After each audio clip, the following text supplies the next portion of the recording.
Olá a todos, estamos começando o primeiro programa Teologando. O Teologando, como vocês já sabem, que vocês que já assistiram os vídeos do Bem Conversado, sabem que o Teologando faz parte de uma das grades, do Bem Conversado. E hoje estamos iniciando o nosso primeiro programa e com um tema muito especial. Você acredita em milagres? E eu estou com dois amigos aqui, muito especiais para mim. Nossa. O grande Rafa Bez, que é mais conhecido do que nota de R$ 1 na praça.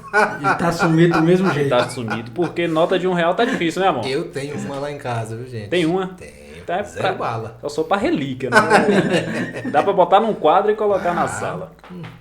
E também com meu amigo Amon Moreira. Eles já se apresentaram nos outros vídeos, mas eles irão fazer uma apresentação aqui para todos nós. Rafa? Vai lá, velho. Tudo bem, pessoal? Me chamo Rafael, conhecido aqui na cidade como Rafa Bez, contrabaixista, já profissionalmente há 14 anos. E estamos aqui para agregar, para a nossa cidade, para os nossos amigos, conhecidos, tratar de assuntos que vai gerar uma curiosidade em vocês, vai gerar um interesse em estudar, um interesse em até nos procurar para saber mais sobre o tema. E o nosso interesse aqui é o interesse mesmo de estar na mesa. Mesa significa o quê? Comunhão, significa conversa, significa aprendizado e ensino. Então fica aí a minha chamada para todos vocês. Venha sentar na mesa conosco. Muito bom. Chamou bem, viu, gente? Meu nome é Amon. Satisfação imensa integrar esse grande veículo de comunicação. É assim que a gente vê. E a partir de temas emblemáticos, a gente poder se assentar à mesa e partilhar um pouco daquilo que a gente sabe. E, é claro, convidar também pessoas que, integrando essa mesa, vão poder nos esclarecer várias nuances a respeito de todos esses assuntos. Isso me traz motivo assim de grande alegria, E saber que teremos muito mais pessoas aí do outro lado da telinha apoiando esse brilhante trabalho. Isso me motiva muito mais a fazer a obra do Senhor aqui também.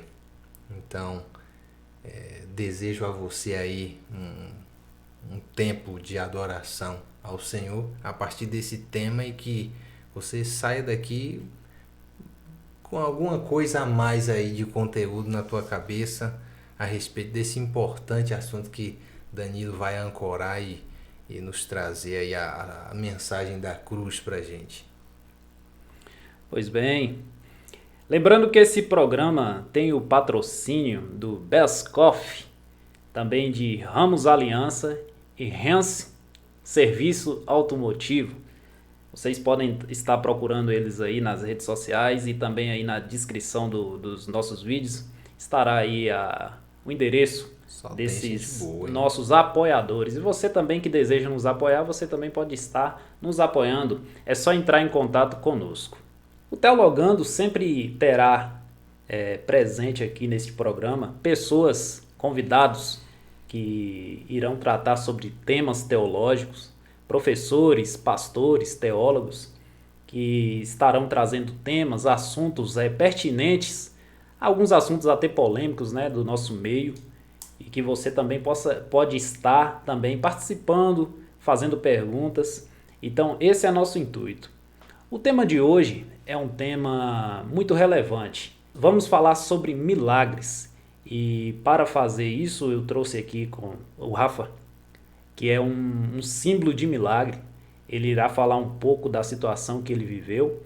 Iremos discutir um pouco sobre esse assunto, se hoje, atualmente, ainda existe milagres, se os milagres ainda são atuais, ou se ficaram apenas no tempo de Cristo, se é coisa do passado, se milagre existe. Algumas pessoas são incrédulas nesse assunto. Iremos discutir um pouco sobre isso. Eu vou dar a palavra para Amon, para começar. Nossa. Amon, milagres. Responsabilidade, viu? Milagres ainda acontecem, eles são notórios em nosso meio ainda nos dias de hoje. Essa é uma pergunta bem difícil mesmo.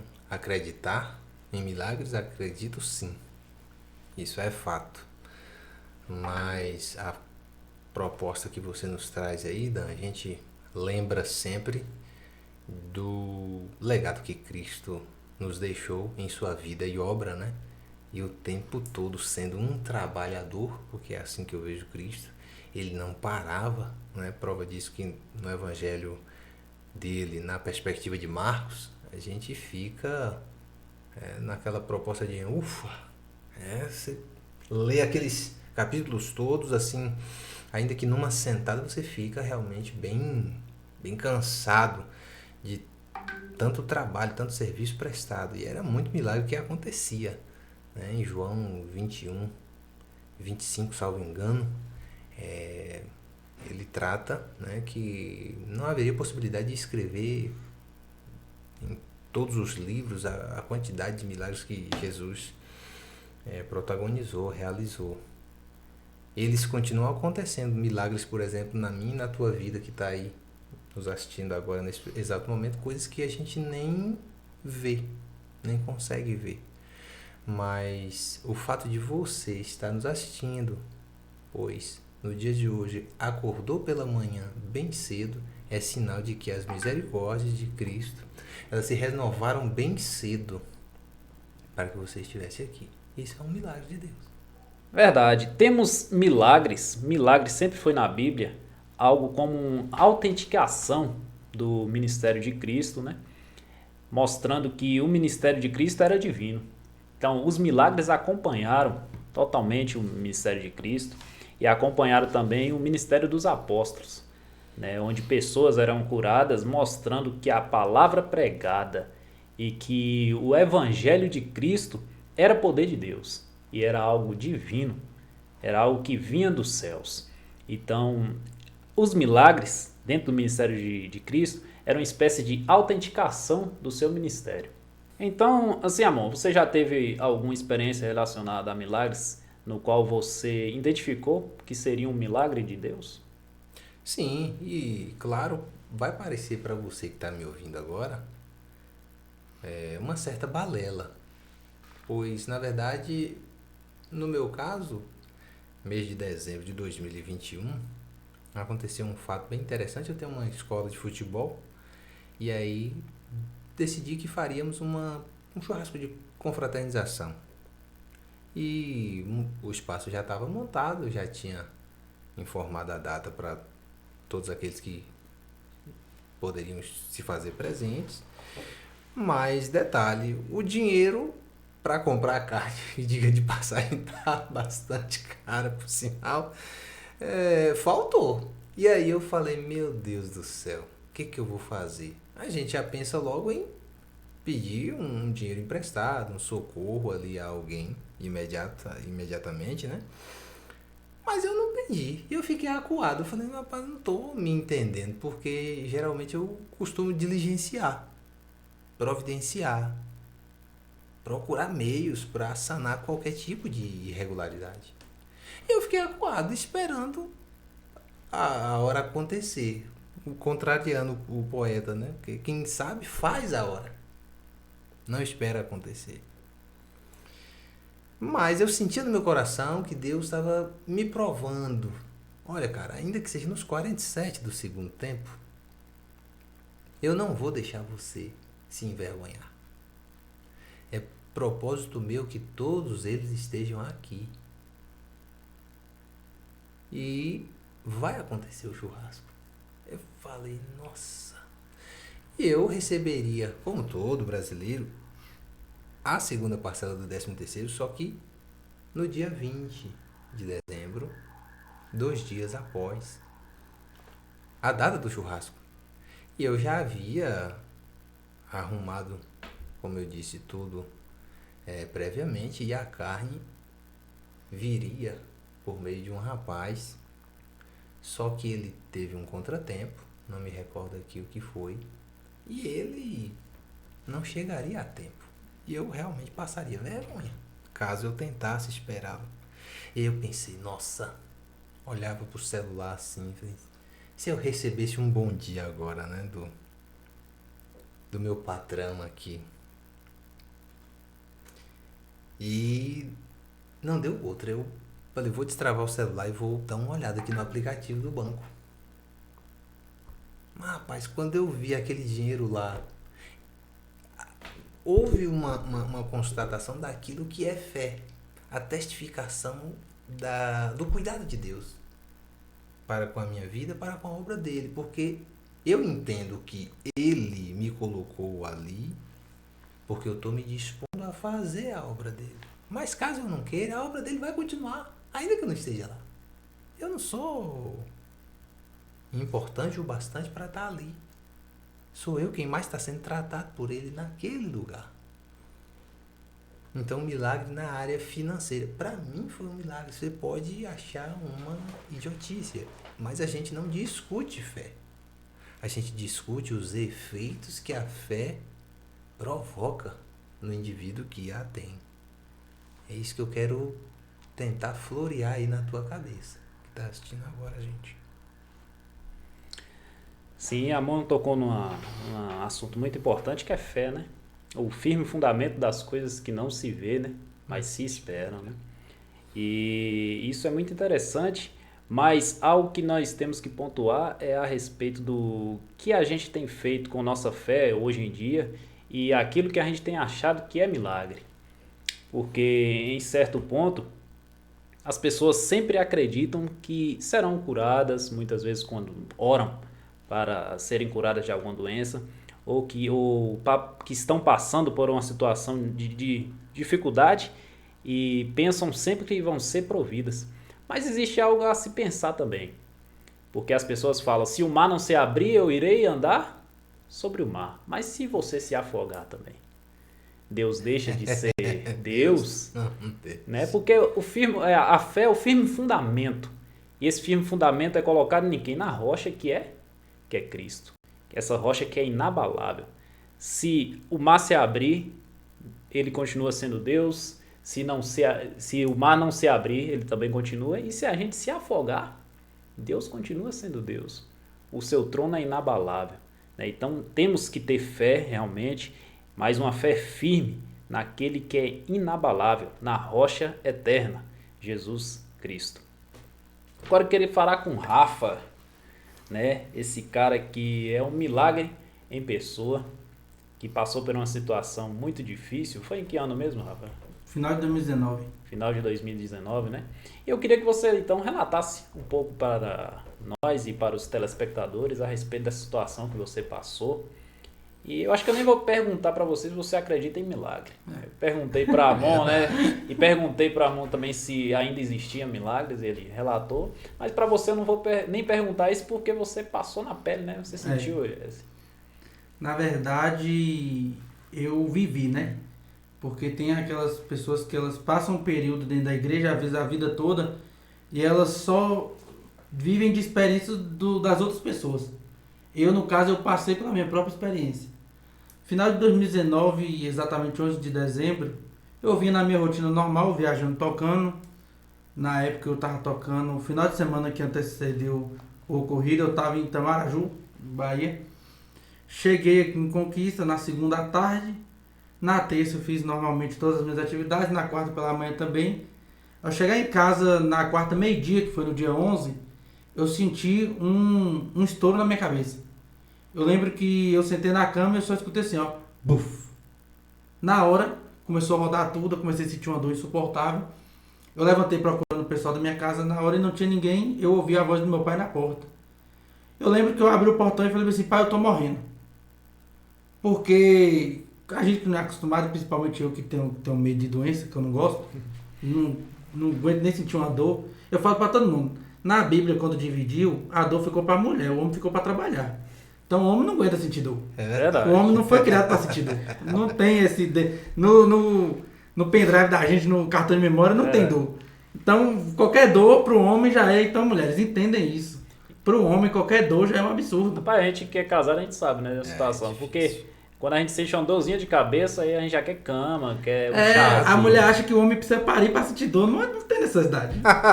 Mulher não, mulher tá lá doente e tá arrumando a casa, né? Então eu já achei que eu ia morrer na hora. Onda, né? Já saí preocupado, tô morrendo, a cabeça doendo e tudo rodando. E naquele momento eu abri o portão, consegui chamar ajuda e já desmaiei. E eu lembro que o que eu me recordo, porque com o que eu tive uma grande perda de memória. Então muita coisa eu não lembro. Muita coisa que eu sei foi relatado por quem estava ao meu redor naquele momento. E já tinha muita gente em minha casa já tinha, o pessoal da rua já tinha parado. E na época não tinha ambulância, todas as ambulâncias estavam ocupadas. E um médico do SAMU se disponibilizou a ir lá na minha casa de moto para saber o que estava acontecendo.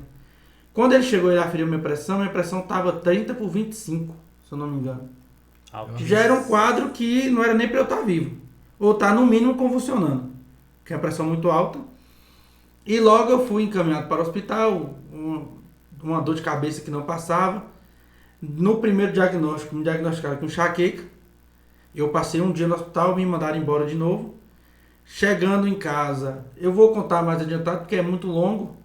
E senão nós vamos passar 5 programas aqui contando. Então assim, eu cheguei em casa e foi agravando. Eu tive uma perca de memória muito grande. Então muita coisa que aconteceu eu não lembro. Eu sei que a dor de cabeça ela não passava em momento nenhum.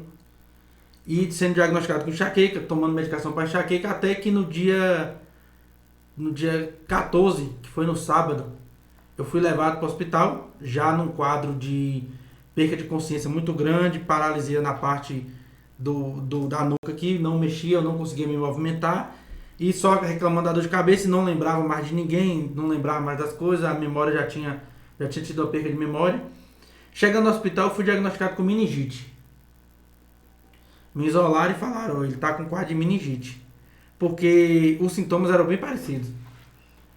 E tudo começa porque, assim, muitas vezes eu conheço muita gente que ela só acredita em milagres se ela vê uma perna crescendo.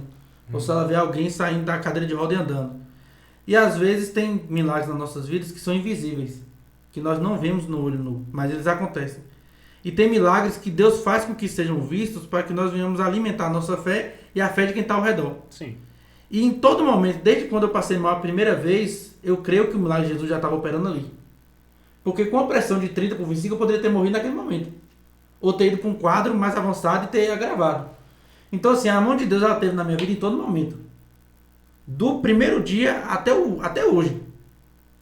Porque assim, até hoje eu tenho que tomar vários cuidados em relação ao que eu tive. Então, a mão de Deus está presente na minha vida em todos os momentos. E eu lembro que eu cheguei no hospital, fiquei isolado num quarto, porque estava com suspeita de meningite. E não tinha quarto disponível para eu ficar isolado no hospital de base. Chegou a notícia e falou, não podemos fazer a regulação dele porque não tem quarto disponível. Ele vai ter que ficar no quarto aqui da UPA até providenciar um quarto lá. E começou toda aquela movimentação, ligando para o pessoal que me conhecia, e médico que me conhecia tentando intervir, gente que conhecia minha mãe, gente que conhecia amigo meu.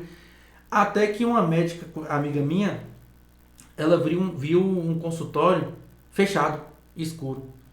Quando ela abriu a porta, o consultório estava desligado, não estava tendo atendimento porque o computador daquele consultório tinha queimado. Ela falou, pronto, o isolamento de Rafa vai ser aqui. E ela escreveu, a mão mesmo na folha de ofício, isolamento Rafael Santos, paciente com meningite. Pregou na parede do quarto e logo providenciou toda a transferência. Eu fui transferido da UPA para o hospital de base. Nessa transferência, eu fui agravando, muita dor de cabeça. Eu fiquei nesse isolamento com suspeita de meningite 6 dias. E eu brinco nos lugares onde eu já contei, que assim, eu sou fortinho, né? Eu não sou aquele atleta. Gentileza dele. Eu sou um pouquinho acima do peso, né? Só um pouco. Como um pouquinho a mais. E assim, isso aqui é prosperidade, porque a carne hoje tá cara. Então eu sou artigo de luxo. Oh. E a maca que eu tava nesse isolamento era uma maca que cabia metade do meu corpo, Dani. Metade. Meu Deus. Eu tinha que ficar de lado, porque se eu deitasse com a barriga para cima, metade do meu corpo ficava pra fora da maca. A máquina foi feita por magro. Não, ele foi feito de seu madruga pra trás, não tinha condição não. A maca era uma maca fina. Meu Deus. E eu lembro que eu ficava nesse isolamento, virado para a parede, Sim. com a testa na cerâmica fria, para ver se aliviava a dor. 24 horas. Eu nessa situação.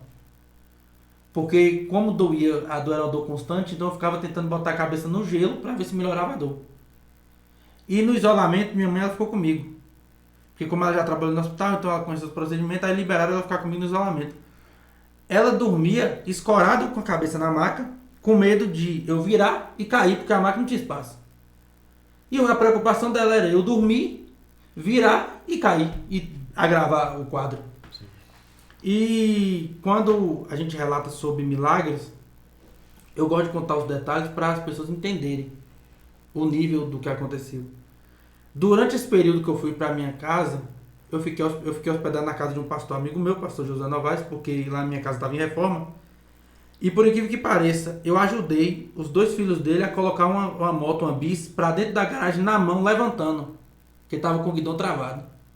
A gente pegou a moto do pastor William na mão e colocou para dentro da garagem. E eu com quadro, mas achando que era enxaqueca. Então, no hospital, nesse período de isolamento, foi um período muito complicado, porque era uma dor constante. E eu lembro que várias vezes eu orava, pedindo a Deus para poder intervir naquela situação. Eu falava, ô Deus, eu não estou aguentando. Eu usava muito a Bíblia para interrogar Deus. Falava, Deus, mas a tua palavra fala que o sono dá farto, que a gente não consegue suportar. Eu não estou suportando isso aqui. E aí? Aí já foge da Bíblia. Até que um dia eu estava, acho que foi no 3º dia do isolamento, eu estava orando, pedindo a Deus mais uma vez que intervesse na situação, e eu senti uma mão pegando em minha nuca. Quando eu olhei para trás achando que era minha mãe não estava. Eu estava sozinho no quarto. Eu voltei para a parede de novo, e nisso eu chorando, porque a dor não passava, então eu chorava. Os 6 dias que eu fiquei no isolamento, eu chorei os 6 dias. Porque era uma dor insuportável. Eu tomava morfina e a dor não passava. Tomava morfina o tempo todo e a dor não cessava.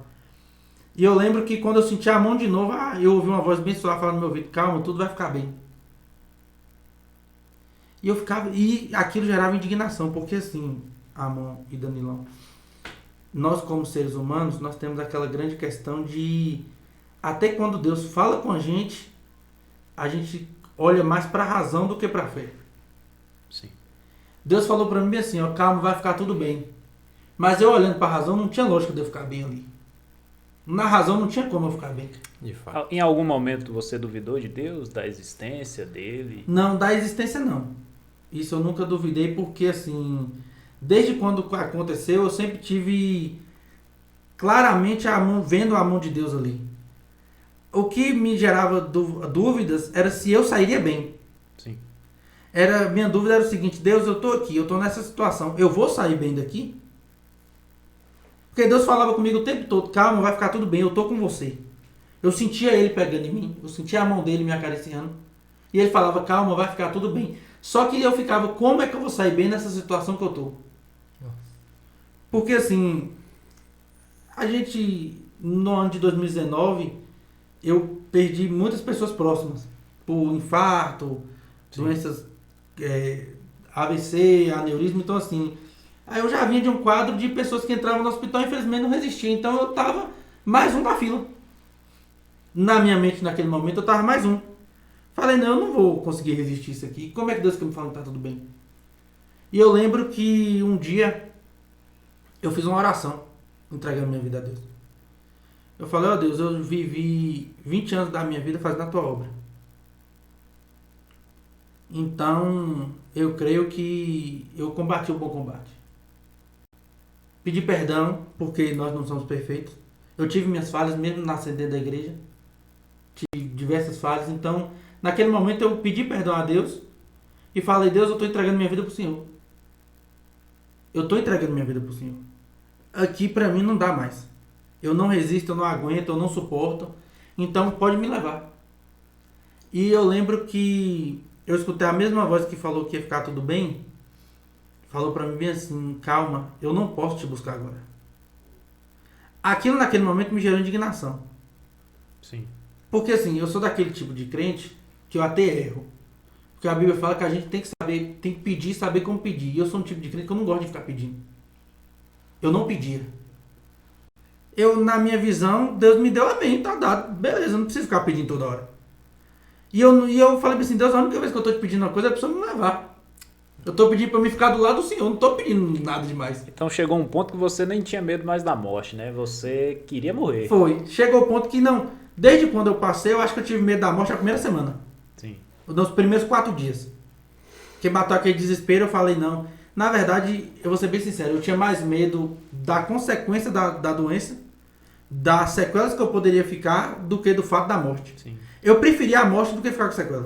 E o medo da morte, ele orbitava em quê? O fato de você não existir mais ou o fato de uma angústia pela vida eterna? Ou você fala o medo ou... Sim, o medo da morte. O medo que eu senti da morte, na verdade, não foi a questão do sofrimento, do que eu tava passando. Sim. Então batia aquele medo. Aquele negócio, será que eu vou morrer? E agora? Eu tô nesse quadro aqui, isso aqui não tem mais volta. E principalmente quando falaram que era meningite, que é algo que é grave, que muita gente não suporta. Então gerou aquele medo. Eu falei assim, pronto, eu vou morrer aqui, acabou. Já era. Na verdade, naquele momento que eu não tava nem em condições de pensar, de raciocinar. Né? Então assim, quando eu cheguei ao ponto que eu deixei de ter medo da morte e comecei a pedir, foi porque meu corpo físico não estava aguentando mais. Meu corpo físico ali já tinha esgotado. Eu tava tomando morfina o tempo todo na veia e não tava passando a dor. Então eu falei, Deus, é melhor eu morrer. E eu cheguei e orei sincero. Amor, eu falo isso com todo mundo. Eu nunca fiz uma oração tão sincera igual eu fiz aquela no hospital na minha vida. Porque eu falei assim, não tem como Deus não me levar, eu oro de jeito não. E eu orei, sinceramente, eu falei, Deus, eu não resisto, não aguento, não dá. Eu fiz a obra do Senhor, tive minhas falhas, mas eu tô aqui pedindo perdão. O que eu pude fazer em relação a estar servindo o Senhor, eu fiz de coração, me dediquei 100%. Vocês que me conhecem já há mais de 10 anos, que me acompanham, vocês veem que eu não meço esforços. Sim. Eu, do mesmo tempo que eu tava dormindo no hotel top, luxo, eu tava dormindo já dormindo em cima de uma banca de sinuca. Pronto. Nossa. Já dormi no chão, já fui pro sertão fazer missão. Então assim, eu sempre fui aquele cara que eu me joguei. Ativo na obra. Quando eu decidi fazer a obra de Deus completamente, que eu larguei trabalho e fui viver da obra, então eu me joguei de cabeça. Então eu falei pra Deus, Deus, eu já fiz o que eu tinha que fazer. Eu acho que minha missão aqui já foi. E eu comecei a pedir Deus para me levar. E eu lembro que a terceira vez que eu ouvi a voz, ele falou bem assim, eu não posso te buscar. Porque a igreja está orando por você e eu prometi que eu te traria de volta. Eu não posso quebrar minha promessa. Aí naquela hora eu duvidei. Porque naquele momento o diabo jogou essa minha de dúvida. Você duvidou de que seria curado? De que a igreja estaria orando. Ah, estaria orando? Eu falei assim, não, quem deve estar orando por mim é a minha igreja e meus amigos. Não deve estar nessa proporção, não. A igreja, quando você fala... A igreja local. A igreja local. A igreja local. Na minha cabeça eu falei assim, não, quem deve estar orando por mim é a minha igreja local. Sim. E meus amigos mais próximos. Que deve estar orando por mim. Falei, mas não dá nessa proporção para Deus não querer me buscar por causa disso. Eu ainda falei assim, não, Deus, vai lá e fala que o Senhor teve que me levar. Que não tinha mais volta. Porque eu estava sofrendo tanto, amor, que eu não queria realmente passar por aquilo. Eu falei, Deus, eu não quero passar. Hoje eu entendo que aquilo foi um tratamento. Sim. Hoje eu entendo que aquilo consertou muitas áreas da minha vida. Que aquilo fez eu rever muita coisa da minha vida também. E fez eu andar em outro trilho depois daquilo que aconteceu. Então, assim, hoje eu entendo todos os... Eu vou dizer, não é benefícios, mas é propósito, pelo que eu passei. Sim. Mas no período lá eu falei, não, Deus, eu não resisto. Pode me levar, eu tô aqui pra fazer a sua vontade, mas hoje eu quero que o Senhor me leve, porque eu não resisto mais. E eu lembro que Deus falou mais uma vez, eu não posso porque eu prometi à igreja que eu te traria de volta, que você sairia daqui bem. E eu não posso voltar atrás. Aí nesse momento, gerou aquela semente de dúvida. Eu falei, não, será mesmo se eu tô ouvindo Deus? Será se tem gente orando por mim? Você é a voz da minha cabeça, né? E engraçado que assim, como a gente tava falando de fé. Fé, o que é fé? Ela é certeza daquilo que não se vê. Então, mas muitas vezes, amor, hoje eu conto meu testemunho, sabe por quê? Porque existem pessoas que a fé dela é ativada através da fé do que aconteceu com as outras pessoas. Porque assim, é um pensamento meu. Não está na Bíblia, eu nunca vi nenhum teólogo falando, é um pensamento meu. Eu creio que fé era um sentimento antes da queda do homem, que já estava em nós. Nós já éramos habilitados até a fé. De fato, né? Porém, com o pecado, com o distanciamento, isso ficou mais distante. Então, muitas pessoas só têm a fé ativada quando ela escuta alguém. Quando ela vê algo. E aquilo ativa aquela fé dentro dela. Então, assim, eu comecei a ativar a fé em mim quando eu comecei a receber vídeo do pessoal orando por mim. Eu recebi diversos vídeos de diversas igrejas no Brasil e fora do Brasil. Sim, a fé é diferente, né? Em cada pessoa. É. A gente tem o exemplo de Tomé, né? Que ele só acreditou depois que viu, Depois né? que As viu. chagas, né? Nas mãos de Cristo. Então, a fé dos outros já tinha sido ativada, né? Mas a dele não, né? Então, assim, minha Precisou. fé ela começou mesmo a ser ativada, porque assim, eu não duvidava que Deus poderia me curar. Eu não tinha dúvida. Mas eu tinha um receio de ficar com sequela. Então eu falava, Deus, é melhor só me levar. Do que, porque assim, existe aquela questão, muitas vezes a gente fala bem assim, Rafa, mas quer dizer que se Deus te curar, se tu saísse com sequela, você ia deixar de acreditar? Não. Porque existem marcas na vida da gente que ficam pra gente lembrar do que Deus fez. Eu não sinto cheiro. Eu perdi o olfato durante a cirurgia. E tem 2 anos que eu não sinto cheiro. Nossa. Só que assim, eu tava conversando esses dias com o pessoal. Quando alguém fala assim, pô, velho, que cheiro bom, e eu não sinto, automaticamente eu lembro do que aconteceu comigo. Então o que acontece? A perca do olfato se tornou algo pequeno, Sim. diante de tudo que aconteceu. Mas se tornou uma marca que me faz lembrar do milagre de Deus na minha vida. Então assim, quando eu passo um perfume que eu não sinto o cheiro do perfume, aquele fato de eu não sentir o cheiro já me remete ao que Deus fez por mim. Então é uma marca que eu carrego, que para muitas pessoas talvez seja algo que não entende e não compreende como eu consigo ficar de boa sem sentir cheiro, mas é algo que para mim é simplesmente apenas uma marca que mostra o que Deus fez por mim. Então assim, não que eu deixaria de ser crente se eu tivesse ficado com sequela. Sim. Mas naquele momento, pela vida ativa que eu tinha, de ser músico, de estar viajando todo final de semana, de estar tocando, uma sequela frustraria todo um projeto de vida. Qualquer tipo de sequela motora, acabou. Eu ia tocar como? Verdade. Então assim, dentro do hospital eu pedi Deus várias vezes. Falei, não, Deus, pode me levar que eu não aguento. E Deus falou, eu não posso porque a igreja está orando por você. E eu lembro que no 6º dia do isolamento, um médico veio fazer um exame. Ele veio fazer a punção para recolher o líquido para ver se era meningite. E quando ele puxou a seringa a primeira vez, veio sangue. Na hora ele já falou para minha mãe, olha, isso aqui não é meningite. Quando ele puxou a segunda seringa, tornou em sangue. Ele falou, vamos providenciar os exames porque ele teve um AVC hemorrágico. E o sangue está vazando do cérebro dele para a coluna, esse tempo todo.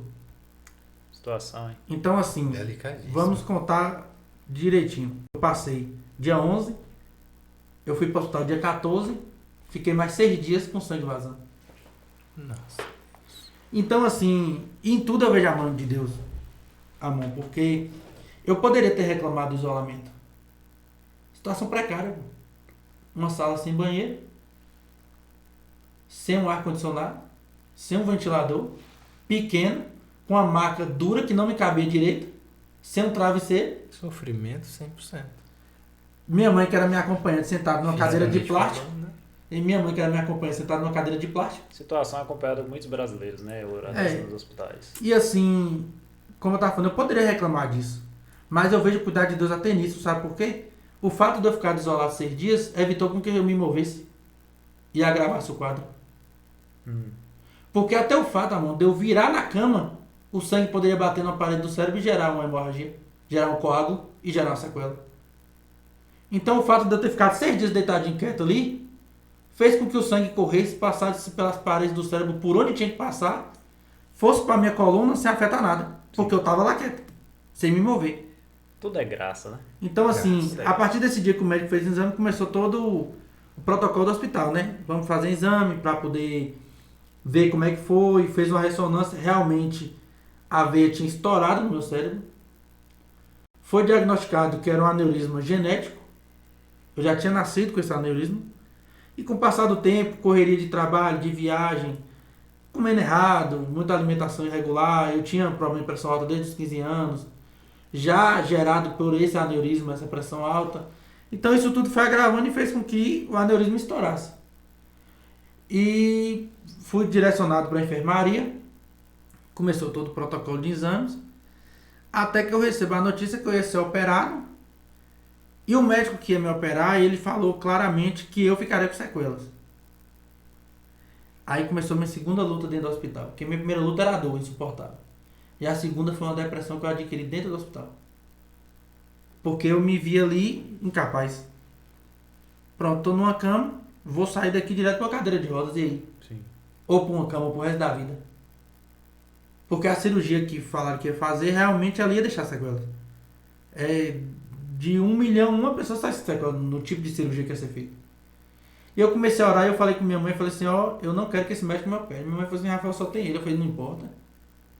Eu falei, ele não toca em mim. E já começou toda aquela movimentação e os psicólogos do hospital me acompanhando, porque eu chorava o tempo todo por conta de estar me vendo naquela situação. Eu comecei a pesquisar no meu celular situações de AVC e não via nada de bom. Então aquilo ali já começou a se espelhar na minha vida. Então assim, nós temos a nossa natureza humana. No mesmo momento que a gente consegue adquirir a fé, consegue elevar o nosso nível de fé, se a gente der ouvidos ao que está ao nosso redor, aquilo despenca. Verdade, eram vários os fatores para que você Não acreditasse não mais. acreditasse. Então assim, Deus falou que eu ia sair bem. Aquilo, né? Deus falou que eu ia sair bem. Deus falou, como eu falo para todo mundo, o que Deus disse lá dentro? Que eu ia sair tudo bem. Que Ele não ia me levar porque tinha me prometido que ia me curar. Só que humanamente falando, não tinha como eu sair da cirurgia sem sequela. De fato.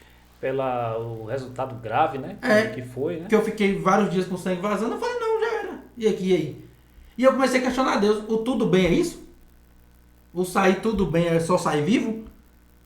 Que realmente é, né? Se você já sair vivo já é um milagre. Verdade. Só que eu comecei a questionar, falei, Deus, e aí, Deus, eu fiz sua obra durante 20 anos. Falhei, porque eu sou ser humano. Me arrependi pelas minhas falhas. Mas eu fiz sua obra durante 20 anos. E aí? Vou acabar minha vida assim, numa cama? Sem realizar todos aqueles sonhos que eu tive, todas aquelas promessas que o Senhor me fez sem serem realizadas na minha vida. E eu comecei a ter uma crise existencial dentro do hospital. Porque eu já comecei a duvidar até do período que eu passei fazendo a obra de Deus. Que eu falei, poxa Deus, eu lutei tanto, eu fiz tanto para acabar assim. A gente tem a ideia da barganha, né? Da E barganha. O sacrifício de Jesus Tipo assim, cruz naquele momento a não gente... teria sido tão bombástico como se não fosse como foi. Hoje o que eu falo Eu sempre pra todo fiz sua mundo... vontade, né? E agora eu mereço alguma coisa. Tipo assim, Só mereço. o que eu falo pra todo mundo é o seguinte. Hoje eu vivo o lucro. Então assim, eu cheguei naquele ponto ali que hoje eu vivo o lucro, que realmente é o sacrifício de Jesus na minha vida. Hoje eu vivo, depois disso tudo que aconteceu, que eu entendi bastante sobre o sacrifício de Jesus. Que realmente é o que você falou, não tem necessidade de troca. Hoje, amor, os 20 anos que eu vivi fazendo a obra de Deus é pouco. Muito pouco. Não se compara.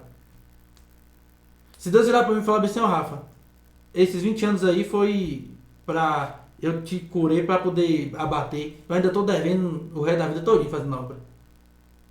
Porque na verdade a gente tem essa visão. É o que a Amon falou. E isso aí não é só na área de cura, não. Porque assim, a gente pega e esquece do sacrifício de Jesus, anula o sacrifício de Jesus e acha que a gente não pode ser perdoado. Acabou minha vida. Já era. E assim, a gente não pode usar como desculpa. Jamais. Jesus morreu por mim, eu vou fazer aqui tudo de errado aqui. Tá, não é assim. Mas a gente valida. Em várias áreas da nossa vida. Não é só na parte da cura, é em várias.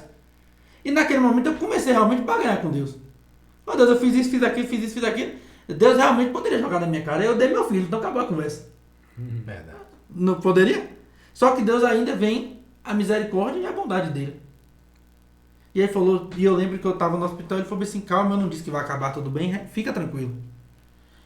E eu lembro que surgiu um médico que ia operar lá no hospital, ele era novo, ele tinha pouco tempo na cidade. E ele virou pra mim e falou assim, não, eu vou te operar, eu vou te deixar sem nenhuma sequela. E eu vou fazer uma cirurgia que tu vai ficar nem com cicatriz. Na hora minha mãe assustou. Minha mãe, muitos anos de hospital, ela falou, não, esse médico tá se achando demais. Eu virei pra minha mãe e falei assim, mãe, Deus não coloca ninguém que tem dúvida. Porque dúvida não vem de Deus. Você relatou uma vez pra gente que teve 2 médicos que te avaliou, não foi? Um falou que ia fazer uma cirurgia... Foi, que eu ficaria com sequelas, Sim. que era uma cirurgia que iria abrir daqui até o fundo da minha nuca, que foi esse que eu falei que eu não queria que me operasse de jeito nenhum, porque essa cirurgia realmente seria impossível sair sem sequelas dela, e esse outro médico, Sim. que eu falo que foi Deus que colocou lá, que ele falou bem assim, não, eu vou te deixar sem sequela nenhuma, isso é certeza. E eu falei pra minha mãe, eu falei assim, mãe, Deus não tem dúvida de nada. Em algum momento da Bíblia só já viu Deus ter dúvida de alguma coisa? Então como é que Deus vai botar uma pessoa para me operar que tem dúvida? Ele botou um cara que não tem dúvida. Então é esse cara. Você já começou a raciocinar Pronto. melhor, então Sim. já A obra já estava sendo feita. Já comecei a olhar por esse lado. Aí eu já comecei a acreditar no milagre. Momento, é isso mesmo. Eu falei, não, o milagre começou a acontecer. Deus já mudou o médico. Falei, pronto. Já começou a aparecer aquela luz no fim do túnel. Nossa. Eu falei, posso sair daqui bem. Realmente. E começou toda aquela luta, porque eu falo isso em todos os lugares. Nós não temos UTI, é da vida toda, não é de hoje. Hoje só agravou mais a situação, mas sempre foi essa luta. No hospital do estado, sempre foi essa luta. E realmente não tinha UTI. E o médico virou para mim e falou assim, Rafa, eu preciso te operar dia 24, porque eu vou viajar de férias dia 25. Se eu não te operar dia 24, eu só te opero depois da virada de ano. Eu falei, pronto, eu já estou esse tanto tempo no hospital, ainda passar a virada de ano aqui dentro, para esperar esse médico me operar. Será que resiste? Né? Eu falei, não, agora já era. E assim, se vocês observarem, durante toda a minha trajetória sempre foi a luta da fé e a razão. Isso. Era a fé dizendo que eu ia sair bem, que Deus me disse que eu ia sair bem, e a razão olhando para a circunstância falando, como é que eu vou sair daqui bem se não tem UTI, se não tem nada, não tem médico, não tem ninguém aqui dentro. E começou toda aquela luta até que a médica teve um estralo. Ela falou assim, Rafa, eu vou aferir sua pressão. Se tiver alta, eu vou pedir a sala vermelha para você, para a gente regular sua pressão na bomba de infusão direto na sua veia. Eu falei assim, pronto. Eu falei assim, Deus, deixa essa pressão ficar alta, Jesus. Eu pedi, aquele dia foi a mesma vez que eu pedi Deus para a pressão ficar alta. Eu falei, Deus, sobe essa pressão aqui. Quando aferiu, minha pressão deu 22 por alguma coisa. Ela falou, pronto, deixa eu ir que eu vou pedir a regulação toda para a sala vermelha. Isso no dia 22. O médico falou que ele tinha que me operar aquele dia 24. Dia 22 pela manhã eu fui para a sala vermelha, que para quem não conhece é a sala que fica antes da UTI. É a porta da UTI. Aí o médico falou assim, Rafa, você estando aqui, primeira vaga que tiver lá dentro é sua. Eu falei, pronto. Fui para a sala vermelha, colocaram a bomba de infusão, começou a regular minha pressão. Aí eu virei para ela e brinquei. A brincadeira que eu fiz com vocês, que eu falei para não falar, mas eu vou falar. Sim, fala. Eu falei assim, ô doutora, mas eu tenho coragem para Deus curar alguém lá dentro ou para Deus levar? Porque eu preciso da vaga. Tava raciocinando bem, hein? Não, pronto, então, sendo esse seu raciocínio, você orou? Não, aí a doutora foi inteligente, foi mais de perto do que eu. Orou pra quê, Danilo? Você orou para que um paciente morresse para dar a vaga para você? A doutora falou assim, Rafa, vamos fazer o seguinte, vamos orar nós dois aqui para Deus fazer a vontade dele, é melhor. Eu falei, pronto, né? Caiu, eu não fico com peso na consciência. É verdade. Não traga pra você uma responsabilidade dessa. Né? Eu falei, pronto. Aí eu não vou ficar com peso na consciência de que eu orei pra ninguém morrer, né? Aí nós oramos. Isso no dia 22. Quando foi dia 22, 6 horas, ela chega toda alegre. Rafa, surgiu uma vaga na UTI, a vaga é sua. Sua mãe vai lá pra dentro fazer a entrevista com a psicóloga do hospital, pegar a relação de material que tem que trazer pra você e nós já vamos te transferir pra a UTI. E pronto. Pra quem tá naquele quadro já há vários dias, com AVC, hemorrágico, com sangue vazando, ali já era uma vitória.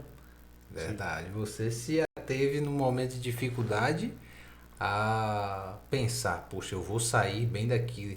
Então, você já estava crendo numa promessa que o Senhor tinha te informado. Pois é, sim, a fé já tinha sido ativada. O pleno restabelecimento de sua saúde seria Só que aí entregue a você. Aí né? que vem o interessante. Porque a maior dificuldade começou quando eu entrei dentro da UTI. Nossa. Porque quando eu entrei dentro da UTI, eu vi aquele quadro, que eu nunca tinha estado na UTI, então eu vi aquele quadro, aquilo começou a me gerar muito medo. Realmente medo. Porque assim, para quem entende, para quem conhece, a UTI é um local onde você sente um espírito opressor de morte. Então quando eu entrei lá dentro, na minha cabeça a probabilidade de eu sair vivo era mínima. Mínima. E diversas coisas eu vi ali dentro, ouvi.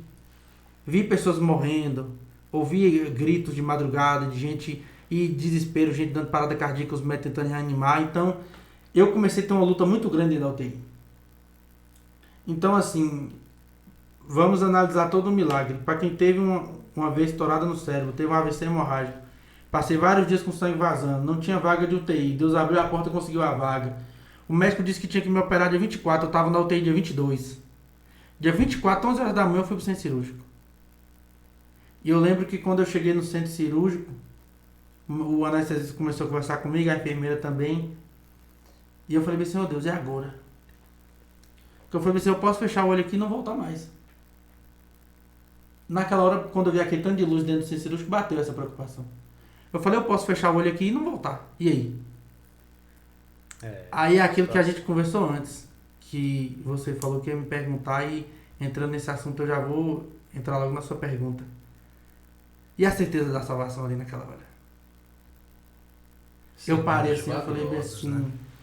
Eu falei bem assim, ó Deus, eu te agradeço por tudo que o Senhor fez por mim. E eu orei novamente, eu falei assim, ó Deus, eu te agradeço por tudo que o Senhor fez por mim, por tudo que eu vivi. Porque, apesar de ser novo, eu tenho essa barba grande, essa cara de mais velho, mas eu sou novo.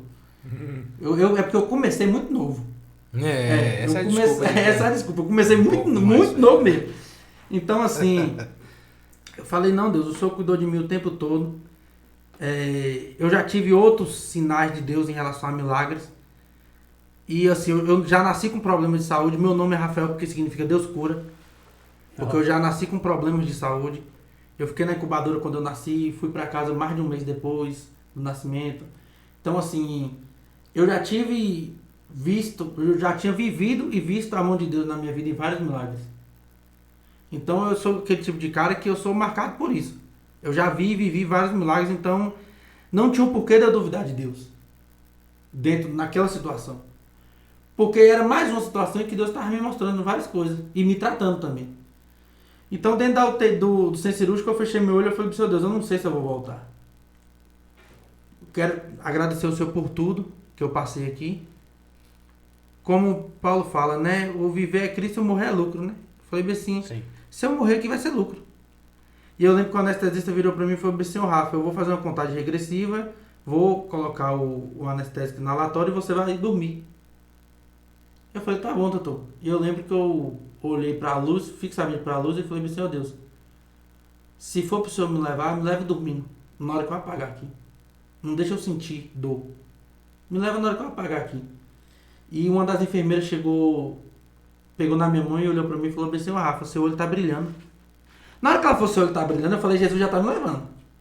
Meu pensamento, né? Rápido. Eu falei assim, não, Jesus já deve estar me levando. Ela falou assim, não, seu olho tá brilhando. Deus é contigo, você vai sair dessa. Eu vou te ver lá fora. Eu falei, amém. Eu lembro que eu falei, amém. O médico já estava na contagem regressiva, ele estava no número 7, aí eu não lembro mais nada. Eu lembro que eu apaguei nesse amém. E a igreja toda se mobilizando. A igreja agora, quando eu falo, foi no geral. Diversas pessoas de conquista de fora do país, orando, se mobilizando, me mandando mensagem. Quando eu saí do hospital, foi quase 2 semanas para eu conseguir responder todo mundo. Porque era muita mensagem, gente pedindo oração e compartilhando minha foto. E quando eu saí da UTI, eu tive um quadro de perca de memória muito grande. Por conta que eu fiquei muito tempo com a cabeça aberta, né, operando, então entrou ar. Eu tive um quadro de perca de memória muito grande. Minha pressão não baixava, mesmo depois da cirurgia. Eu passei muita luta dentro da UTI, porque eu fiquei no total 8 dias dentro da UTI. Então, foi muito complicado essa situação. Eu não lembro de tudo. O pessoal que estava comigo que me relata o que aconteceu lá dentro. Mas eu passei por essa fase do milagre. Porque assim, amor, nós temos aquela questão que você falou, acha que é questão de merecimento, né? Só que não é questão de merecimento. Ali foi o favor de Deus na minha vida. E foi algo que ele trouxe para mim trazer uma realidade que eu precisava ver. E te fortalecer, né? E me fortalecer. Porque as provas, elas servem como fortalecimento, né? Para quem passam, né? Isso. Com certeza você é um cara muito mais forte, né? Do que antes. E assim, e hoje eu sou até mais paciente. Vocês que me conheciam antigamente lembram da minha agitação. Eu, para conversar, eu era agitado. Hoje, depois disso que eu passei, para tirar minha paz, tá meio difícil, viu? Hoje, 8 dias na UTI trata qualquer pessoa. Paciência de Jó. E assim, e eu tive os meninos que a gente já conversou bastante, sabe que saindo do hospital eu tive um quadro de depressão muito grande, porque assim, eu fui tirado das minhas atividades de vez, né? Assim, eu queria te fazer uma pergunta a respeito disso. Porque você sai de uma situação, né? De uma doença, né? Física, ou seja, estava se recuperando e cai nessa situação da depressão, né? Que é hoje uma realidade, né? Nos nossos dias. E você me disse uma vez que quando você pegou o contrabaixo, né? Que é seu instrumento, você não lembrava de nada, né? Eu acho que para um músico, né? Eu também sou músico. Pegar em um instrumento e Se não, re- e não se não recordar se de nada, reconhecer, velho. né? Como se Como você estivesse pegando pela primeira vez. Isso foi algo chocante pra você, Se né? Foi reconhecer porque, como assim, sendo íntimo dele. Quando eu saí do hospital, as primeiras semanas eu não queria contato com o instrumento. Sabe aquela coisa que parece que na minha cabeça parece que eu nunca tinha tocado? Eu não queria contato. Até que minha mãe falou bem assim pra minha irmã, que na época eu fiquei hospedado na casa de minha irmã, falou bem assim, pega o baixo dele lá em casa e traz pra cá.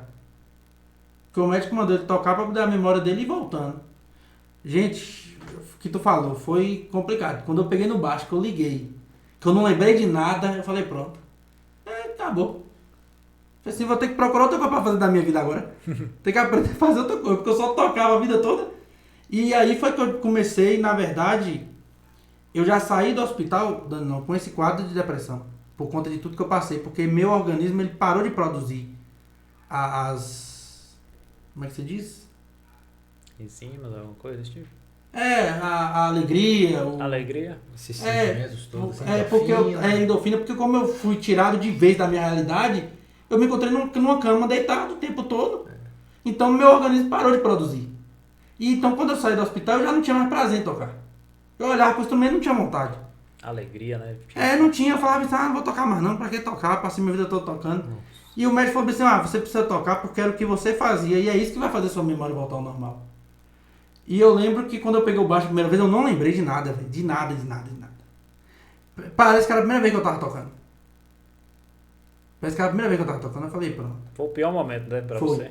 É igual tu toca violão, se te der uma harpa aqui, tu vai olhar pra ela, tu vai falar o quê? Não sei nada. Né? Foi a mesma coisa quando me deram o baixo. Só vou tocar harpa quando chegar no céu, né? Eu falei pra esse velho, não lembrei de nada, falei, pronto. Então eu não queria mais encostar no contrabaixo.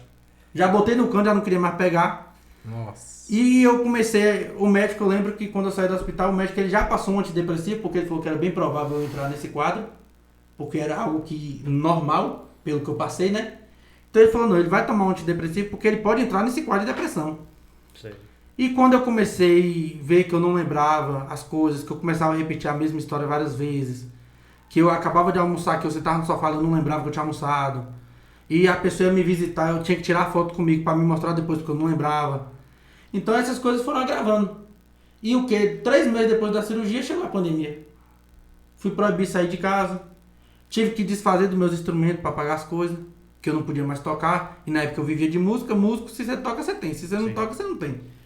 Então, e principalmente dentro da igreja, que é a oferta. Dificulta mais. Ainda. Dificulta mais ainda. Então, tive que vender meus instrumentos e aquilo tudo foi agravando. Então, eu tive que, nesse período de 2019 até o meio de 2021, eu tive que enfrentar isso tudo. Recuperação de um AVC e uma depressão. E eu passei inúmeras noites sem dormir. E eu falava, eu não vou tomar remédio porque eu não vou me entregar. Porque tudo vai, eu sei que depressão é algo que existe, é algo real. Só que tudo determina do primeiro passo da gente. Porque ali, ou eu dava o passo e entrava para dentro dela, aceitava aquilo, ou eu retrocedia e falava, não vou aceitar. E já por ser da igreja desde que nasci, conhecer a palavra, ter vários amigos que passaram por isso, eu falei, não vou aceitar não. E o médico, não, você tem que tomar um remédio para dormir, eu falava, eu não vou tomar. Eu fico sem dormir, mas eu não tomo porque eu não vou me viciar em remédio para dormir. Então assim, foi 1 ano e meio de luta constante. De deserto pesado. Eu falei, Deus, essa aprovação tá difícil, viu? Eu tava até brincando com o Léo. A gente trabalha junto. Eu tava brincando com ele. Eu falei, rapaz, eu parei de ser provado, Deus tem pra cá agora. Que Deus começou a honrar. Porque a aprovação foi longa, viu? E assim, mas é o que eu falei pra vocês. Tudo serve de aprendizado. Sim. Então, eu passei por isso. Eu vivi e vi o milagre de Deus na minha vida. Amém. Porque se não fosse o milagre dele, eu não estaria aqui com vocês agora. Eu não atribuo a nada, a ninguém, a nada. Somente ao milagre de Deus eu estar aqui. Porque Deus decidiu. E a gente gosta tanto de promessas, né? Sim, Deveríamos nos ater àquela que é uma das principais para um momento desse. É de que teremos, sim, aflições desse mundo. Sim. Mas que devemos ter bom ânimo, né? Nossa, Aí é muito difícil. é complicado, Verdade. porque assim, é o que eu falo pra todo mundo. Tem coisas que a gente aprende desde pequeno que a gente não consegue botar em prática. Uma delas é isso.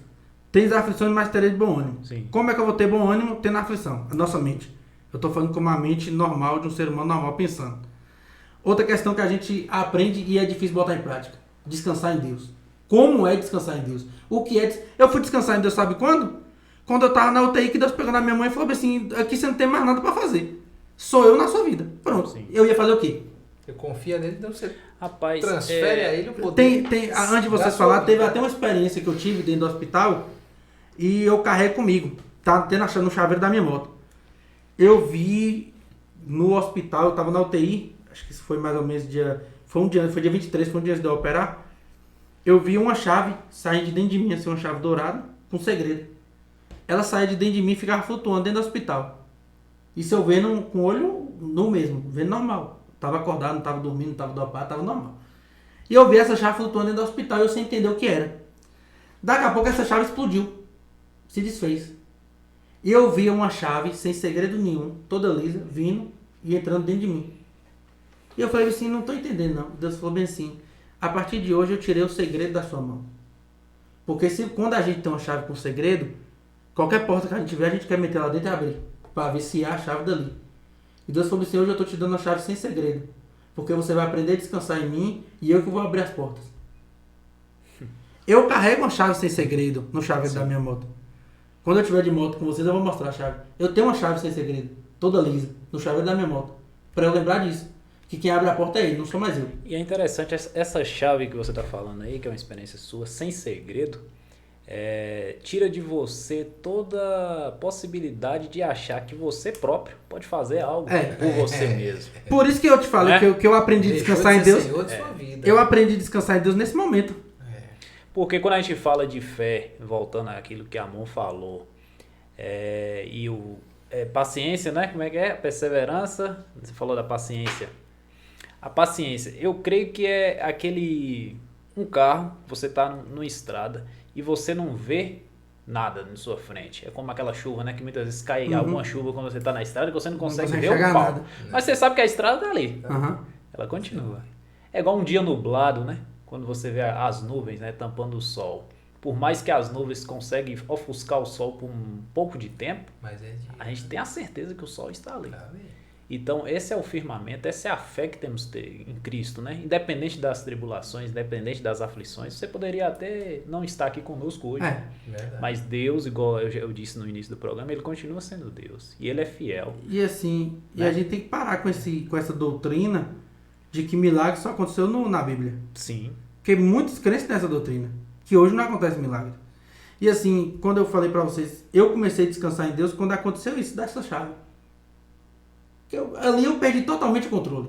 É igual uma planta, você planta a semente ali. O nosso trabalho é o quê? É regar. Se você ficar cavando todo dia para ver se ela está nascendo, ela vai morrer. Não é? Só que nós como seres humanos somos assim. Como você falou, Deus nos deu a promessa. Nós temos a Bíblia é repleta de promessas. Só que a gente tenta adiantar as coisas. Ali dentro do hospital, eu só tinha Deus na minha vida e os médicos sendo usados por Deus. Porque até se os médicos não fossem usados por Deus, não daria certo. Então, aí só colocar um ponto, isso aí também é interessante. Você falou os médicos usados por Deus. Muitas pessoas acham que milagres tem que acontecer de forma sobrenatural. De forma divina, mágica. Isso. E quando não é de forma sobrenatural, não é um milagre. Eu já vi muitos pastores pegando coisas erradas, que é dizer, pare de tomar o remédio, né? Pare, ore que Deus vai te curar. Mas Deus usa outros meios também. Não é a forma só natural. Deus pode agir de maneira sobrenatural, pode. Vírus, né? Mas ele usou os médicos para te trazer. Eu vou te contar, pronto. Eu tenho um exemplo em todos os sentidos. Sim. Eu tenho um exemplo em todos os sentidos. Como eu falei, se eu for para escrever um livro de milagre, dá uma enciclopédia. Eu tive um problema de cálculo renal, com uns 15 anos. Moço, eu sofria de dor, que era dor que dói, viu? Como eu falei, o homem não aguenta sentir dor. E cálculo renal... E eu sofria, até que um pastor orou por mim, e os cálculos desapareceram. Sim. Esse foi um milagre sobrenatural. Sim. Foi um milagre completamente sobrenatural. Eu tive uma época, quando eu estava tocando, eu tive um problema de tendinite grave no braço. Eu fiquei 6 meses sem tocar. Um pastor orou por mim e a dor sumiu. Foi um milagre sobrenatural, não foi? Sim. Eu tinha asma quando era pequeno, quando era mais novo. Eu usava diversos remédios. Deus, ele tocou em mim, ele não usou alguém para falar. Ele tocou em mim, eu joguei os remédios fora. De lá pra cá eu nunca mais tive bronquite. Sobrenatural. Pronto. Todos esses milagres foram sobrenaturais. O AVC poderia ter sido sobrenatural. Deus poderia ter costurado a veia do meu cérebro no momento que ela estourou. Ou Deus poderia ter desfeito o aneurisma antes dele ter estourado. Poderia? Poderia. Todos aqui creem que Deus poderia fazer isso. Deus poderia, porque Ele é soberano, Ele pode todas as coisas, Ele poderia, no mínimo, ter me curado ali sem eu ter passado por nada disso. Mas você passou por um processo. Mas eu tive que passar por todo um processo. O que você falou, eu tive que passar por todo o processo. Eu tive que ver minha vida dependendo na mão de pessoas. Porque ali naquele momento minha vida estava na mão dos médicos. E acreditar de que Deus iria usar os médicos para que eu saísse bem daquela situação. E essa Porque, situação, além de tocar em você, tocou as pessoas que estavam Foi as ao pessoas à redor. minha volta. Então, assim, o milagre que aconteceu comigo, amor, ele fala mais sobre a igreja no geral. Quando eu falo igreja no geral, é quando eu falo assim, que a igreja se mobilizou para orar por uma pessoa. O poder que a igreja tem. Do que realmente o que aconteceu comigo. Porque, como eu falei, Deus poderia ter me curado, tapado a veia ali no dia que a veia estourou. Ou ter tirado esse aneurisma antes dessa veia estourar. Mas Deus deixou eu passar por isso tudo para mostrar para mim a questão do milagre. Mostrar o quanto que eu precisava estar alinhado com Ele. O quanto que tinha ainda coisas falhas em mim. Porque dentro do hospital eu revi isso tudo. O quanto eu precisava me consertar. E Deus mostrou às pessoas à minha volta que milagres acontecem. Que Ele é o mesmo Deus. E que a oração da igreja pode sim mover montanhas. E curar pessoas. E ressuscitar dos mortos. Porque a igreja se uniu e Deus falou para mim. Eu prometi à igreja que eu te traria de volta. Então eu não posso te buscar. Então a oração da igreja mobilizada fez com que esse milagre todo acontecesse. E a questão da chave, amor, é realmente isso. Ali eu perdi totalmente o controle da minha vida. Deus falou, daqui já era. Aqui sou eu. Então assim, porque como você falou, quando a gente tem a chave com segredo, o controle, a gente acha que o controle está nas nossas mãos também. A gente acha que a gente pode dar aquele empurrãozinho, aquela forcinha para Deus. E hoje eu ando assim, amor. Hoje eu trabalho numa empresa, na Race Estética Automotiva e na Alex Energy, que é energia solar. Tem um grupo de empresas onde eu presto serviço para eles. Antes de conhecer esses dois rapazes, que é o Eric e o Léo, Deus usou um pastor para falar. Deus vai colocar duas pessoas em sua vida que vai te ajudar a prosperar. Que vai te levar num nível profissional que você nunca teve na sua vida toda. Eu falei, amém. Pronto, descansei. Se eu tivesse com a chave em minhas mãos, o que eu ia fazer? Eu ia procurar. Sim. Quem vai ser? Será ser a mãe da Quem vai ser? Porque na mesma semana, Sim. pra você ver, a gente decidiu botar o projeto no mesmo período. Eu poderia não ter achado que seria vocês dois? Verdade. Pronto, o projeto vai estourar, o podcast vai estourar, Deus vai me prosperar. Poderia ter metido minha mão ali no meio e dado errado. Dado errado na minha vida quanto no nosso projeto. Só que o que é que Deus faz? Como ele tirou a chave com segredo e ele botou uma sem segredo, Deus falou, não, deixa, na hora certa eu abro. Porque primeiro que Deus não precisa nem de chave para abrir porta. Então ele já me deu uma chave que não abre também. Ele falou, pronto, na hora certa eu abro. Eu não preciso de chave e tu tem uma que não abre. Então assim, eu carrego essa chave comigo. São dois símbolos que eu carrego do que eu passei. É a questão da perca do olfato, que eu não sinto cheiro. Então eu lembro de tudo que aconteceu comigo toda vez que eu não sinto um cheiro. Porque isso acontece direto. Ô Rafa, tá sentindo cheiro dessa comida? E eu, não, gente. Se dias o cara for assim, velho, eu vou te convencer a comprar um perfume. Eu falei assim, rapaz, se tu me prometer que esse perfume me faz voltar a sentir o cheiro, eu compro. O cara impulsou, eu falei, perdeu o cliente, ó. Que podia pelo menos ter tentado, né? Então, assim, isso tudo me faz lembrar de tudo que aconteceu na minha vida. Quando acontece qualquer situação que envolve o olfato, eu lembro de tudo que eu passei, a cicatriz. É aquele espinho na carne que Paulo tem, que incomoda, mas que você sabe que ali é pra você entender que a graça de Deus que basta. Porque incomoda. Mas eu entendo que é a graça de Deus que basta. Pronto. Verdade. E a outra marca que eu tenho do que eu passei é a chave sem segredo. Que eu entendi que eu não preciso de chave com segredo, que eu não preciso tentar abrir porta nenhuma. Porque tudo é nos detalhes. Às vezes a gente está aqui com o nosso projeto aqui e a gente fica agoniado, porque é do ser humano. A gente fica agoniado. Querendo que aconteça, querendo... Mas você entende que até nisso, Deus me fez ficar mais tranquilo? Sim. Porque eu entendi que tudo é no momento dele. A chave está com ele. Eu falei pra amor, falei assim, amor, eu tô numa corrida tão grande que eu tenho que aproveitar sexta, sábado e domingo que eu tô aqui em Coquis e fazer tudo. Se vocês virarem pra mim e falarem, nós vamos gravar 10 programas aqui, 3 sextas, 3 sábados e 4 domingos, eu gravo. Porque tem que aproveitar esse tempo, porque tá corrido. Tá corrido. Mas hoje eu estou entendendo que a chave está na mão de Deus e quem está abrindo é Ele, não sou mais eu. Sim. Então eu fiquei com essas marcas. E por eu ter tido a perca de memória depois da cirurgia, de vez em quando vem uns relances. Às vezes eu estou dormindo de madrugada, eu escuto os barulhos da UTI e eu acordo assustado. Quando eu acordo assustado, que eu olho que eu vejo que é meu quarto, eu falo, Deus, obrigado que eu estou no meu quarto. Sim. Eu nunca reclamei, nunca falei assim, meu Deus, pra que eu fico ouvindo esses barulhos da UTI murmurando? Toda vez que eu tô dormindo, que eu escuto, que eu acordo assustado, eu falo, Deus, obrigado porque eu tô no meu quarto. Que eu já estive lá e hoje Que eu já estou estive no lá meu e quarto. eu tô no meu É? quarto. Dificuldade, Porque é complicado. Mas assim, é o que eu falo pra todo mundo. Eu venci esse milagre porque pessoas oraram por mim, porque eu consegui me manter com a fé ativa dentro do hospital, mesmo a razão tentando tomá-la de mim, mas eu ainda consegui mantê-la ativa e eu entendi a promessa de Deus na minha vida ali dentro. Porque hoje eu não me vejo mais só como contrabaixista. Na verdade, o que eu menos estou fazendo hoje é tocando. Por isso que eu brinquei, que ele falou que eu tô igual a nota de R$1, eu tô sumido do mesmo jeito. Porque hoje o que eu menos faço é tocar. Mas toda oportunidade que me dão para contar meu testemunho, eu vou lá e conto. Sim. Porque hoje o que aconteceu na minha vida toca mais a vida das pessoas do que o instrumento que eu toco. E tem alguma pergunta para ser feita em relação ao tema? Não tem pergunta não, mas eu creio que você explanou bem, né, a respeito desse tema, né, milagre.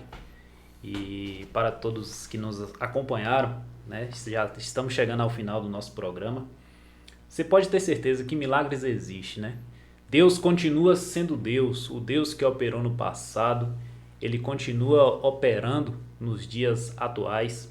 Pena que a teologia da prosperidade comercializou tanto, né, milagres, e hoje caiu tanto em descrédito milagre, justamente por causa dessa teologia que eu creio que é uma teologia do inferno, essa teologia da prosperidade que comercializa o cristianismo. Mas sabemos que Deus continua operando e Ele é fiel, Ele é justo e Ele faz milagres. E o que aconteceu na sua vida, Rafa, foi um milagre de Deus. Amém. E pode ter certeza, você que está aí do outro lado da telinha, o que você está passando eu não sei.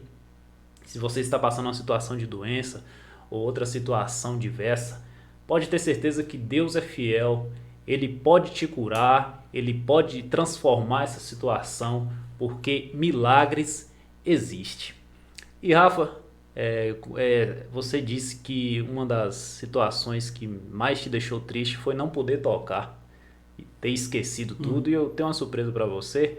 Vou pedir a mão que peguei atrás esse contrabaixo, que eu quero que você dê aí pra gente, tanto pra gente que está aqui como para quem está assistindo, uma palhinha, né? Porque sabemos que você é um grande mestre nesse instrumento. Quero ouvir você ir tocando aí pra gente. Vamos lá, né? Muito obrigado aí mais uma vez. Falar do que acontece de bom na nossa vida é sempre gratificante, né? Mas falar do que Deus faz, do milagre de Deus, é algo que não tem dinheiro que pague, é imensurável. E então, todas as vezes que eu sou convidado para falar disso, eu vou com alegria, eu vou feliz, porque eu não estou falando sobre Rafael, eu estou falando sobre Deus. E sobre o que Deus faz. O que Ele fez, o que Ele faz e o que Ele ainda fará. Então vamos lá tocar esse teminha para poder encerrar o nosso programa, né? Valeu, pessoal, Deus abençoe vocês. Até a próxima.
Parabéns, Rafa.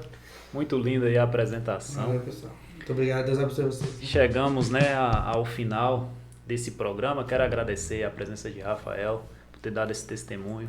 Com certeza, pessoas vão ser edificadas por esse testemunho. Pessoas que estão assistindo esse programa vão ser edificadas. Amon, também eu agradeço a sua opinião, Amon, por ter estado aqui conosco. Muito obrigado. E que Deus possa te abençoar. Que o Senhor possa levantar o seu rosto sobre ti e te dar a paz. Até a próxima. Grande abraço.